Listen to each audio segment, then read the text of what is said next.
जे विधान केले मंडलिक साहेबांनी त्याबद्दल कसं पाहता? मला वाटतं नेमकं काय विधान केलंय मला कल्पना नाहीये. निश्चितच छत्रपतींच्या घराण्यांचा अवमान करण्याचं त्यांच्या मनात असू शकत नाही. स्लिप ऑफ टंग झाले किंवा संदर्भ काय आहेत मला माहीत नाही. तथापि मला वाटतं अनेकदा अशा प्रकारचं राजघराण्याविषयी बोललं गेलंय, त्याचं समर्थन होऊ शकत नाही. संजय राऊत साहेब काय बोलले होते की वंशजांचे पुरावे द्या. हे कुठल्या संस्कृतीत बसतं? या राज्याचे जाणते राजे शरद पवार साहेब काय बोलले होते? पूर्वीच्या काळात छत्रपती पेशवे नेमायचे आणि ज्या वेळेला संभाजी महाराजांची राज्यसभेवर नियुक्ती झाली त्यावेळेला पवार साहेब म्हणाले आता पेशवे छत्रपतींना नेमणूक द्यायला लागले. याच राजघराण्याविषयी बोलले होतेत ना.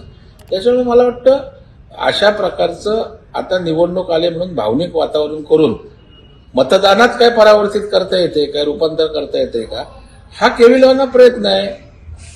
म्हणजे कुठल्याही विषयाचं राजकारण करायचं आणि ते मतदान करवून घ्यायचं. कारण मोदी साहेबांवर बोलायला मुद्दे नाहीत, केंद्र सरकारवर राज्य सरकारवर बोलायला मुद्दे नाहीत. रामदास तडसांच्या इथे सुनेला पत्रकार परिषदेसमोर आणली. कुठल्या दिशेने राजकारण घेऊन चाललंय तसंच या ठिकाणी करताय. मला वाटतं हे राजकारणासाठी किळसवाने प्रकार करण्याची सुरुवात झाली. रोज तुम्हाला अशा प्रकारचे प्रकार दिसतील, परंतु महाराष्ट्रातील जनता सुज्ञ आहे, अशा प्रकारांना भीक घालणार नाही.